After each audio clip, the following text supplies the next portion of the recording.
Les trous noirs. Les objets les plus massifs de l'univers. Des monstres voraces qui engloutissent des planètes et des systèmes solaires entiers. Et si vous tombiez dedans, que verriez-vous? Que sentiriez-vous? Que se passerait-il? Aujourd'hui, pour la science, et parce que c'est complètement stupide et dangereux, Polly va plonger au cœur d'un trou noir.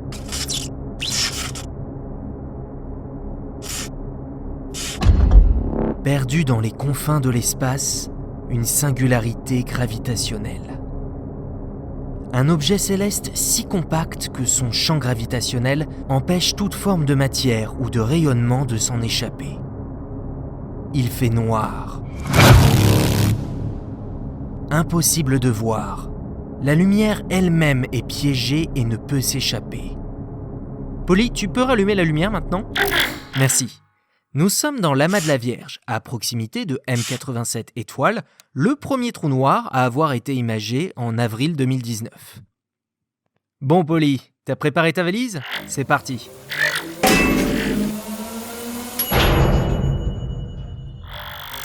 D'une masse égale à 6,5 milliards de fois celle de notre Soleil, il s'agit de l'un des plus gros trous noirs que nous connaissons. Cet épais nuage que nous apercevons autour de nous, c'est le disque d'accrétion.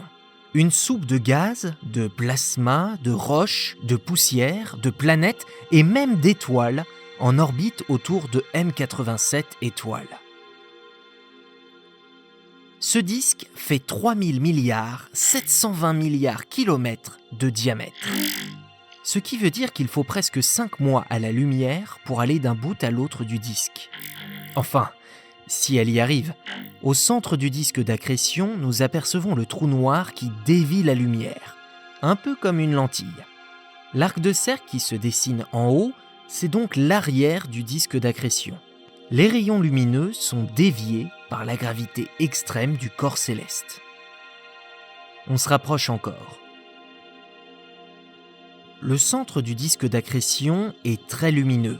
La matière tourne à des vitesses proches de celles de la lumière, avec une gravité gigantesque, tant et si bien qu'elle s'échauffe pour atteindre plusieurs millions de degrés.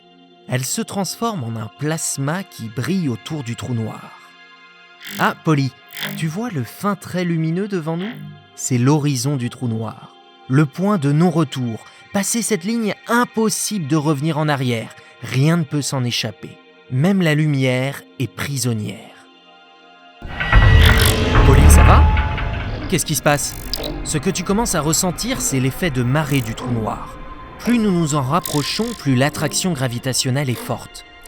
Ta roue étant plus proche du trou noir que ta tête, elle est plus attirée vers le bas que le haut de ton corps.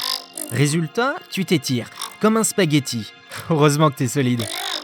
Ah tiens, c'est bizarre. Lorsque notre vitesse augmente à cause de la gravité toujours plus forte, les étoiles semblent changer de couleur. Elles sont de plus en plus bleues. C'est l'effet Doppler, exactement la même chose que le son d'une ambulance qui change lorsqu'elle s'éloigne ou qu'elle se rapproche. Notre vitesse devient tellement grande que les longueurs d'onde nous paraissent comprimées, ce qui correspond à un décalage du spectre lumineux vers le bleu. Et tout s'accélère à l'extérieur. C'est une conséquence de la relativité générale. Notre vitesse est maintenant proche de celle de la lumière, ce qui nous donne l'impression que le temps s'accélère à l'extérieur du trou noir. Cependant, nous ne sommes toujours pas à l'intérieur. Retourne-toi, Polly. Le ciel devient un simple point très lumineux et de plus en plus petit. Nous arrivons à l'horizon des événements. Et là, on ne sait pas.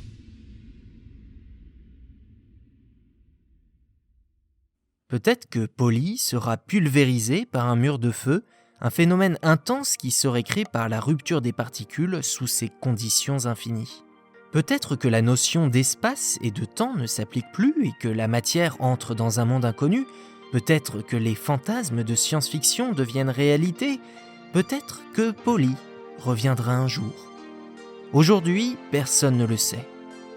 Et c'est peut-être pour cela que les trous noirs nous attirent autant.